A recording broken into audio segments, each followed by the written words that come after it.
জলবায়ু পরিবর্তনের প্রভাব মোকাবেলা সহ পরিবেশ বান্ধব উন্নয়নের জন্য দরকার সবুজ অর্থায়ন। কিন্তু বাংলাদেশে সবুজ অর্থায়নে এখন বেশ পিছিয়ে আছে। এমনকি বৈশ্বিক জলবায়ু তহবিল থেকেও তেমন সাড়া পাওয়া যায়নি বলে জানান অর্থনীতিবিদ ডক্টর কাজী খলিকুজ্জামান আহমেদ। বিকেলে গ্রিন ইনক্লুসিভ ফাইন্যান্স শীর্ষক সেমিনারে তিনি এসব কথা বলেন।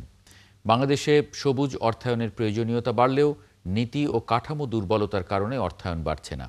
এজন্য বাংলাদেশ ব্যাংক, অর্থ মন্ত্রণালয় সহ সরকারের নীতি নির্ধারকদের সমন্বিত উদ্যোগ নেয়ার তাগিদ দেন সিআইডিডির চেয়ারম্যান অর্থনীতিবিদ মুস্তফা কে মুজেরি। গরিব দেশকে কয়েকটা টাকা দিয়ে এক্সপ্লয়েট করছি তাদেরকে।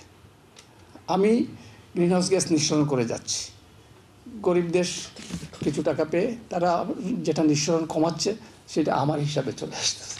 এই হলো বিশ্বটাই একটা আনফর্চুনেটলি আনইভেন। আরেকটা যেটা এখানে আলোচিত হয়নি, হেলথ ইম্প্যাক্টটা কিন্তু সাংঘাতিক।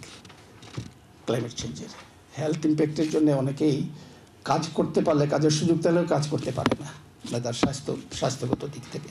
কাজে হেলথ ইম্প্যাক্টটা একটু বিশেষভাবে দেখতে হবে। সরকার সাধারণ মানুষের কথা তো দূরে থাক, গবেষক যারা তাদের কথা শুনে বলে আমার মনে হয় না কোনোদিন। এত সরকারি ছিল, রাশেদ সরকারি ছিল। গবেষণা বহু বাইর হয়, প্রকাশনা হয়, যায়, পড়ারও লোক নাই ওখানে।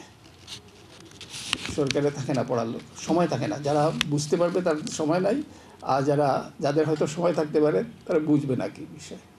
সুতরাং সেখানে এগুলো একটি হতে হয় না। একেবারে এরকম হয়েছে যে এইটাতে লিখছেন তো আপনি, সামারিটা বলেন। আচ্ছা, সামারিটা তো এখানে দেওয়া আছে, ওইটার সামারি মানে আসলটা কি, পয়েন্টটা বলেন। এটা আমাকে অনেকে বলেছে।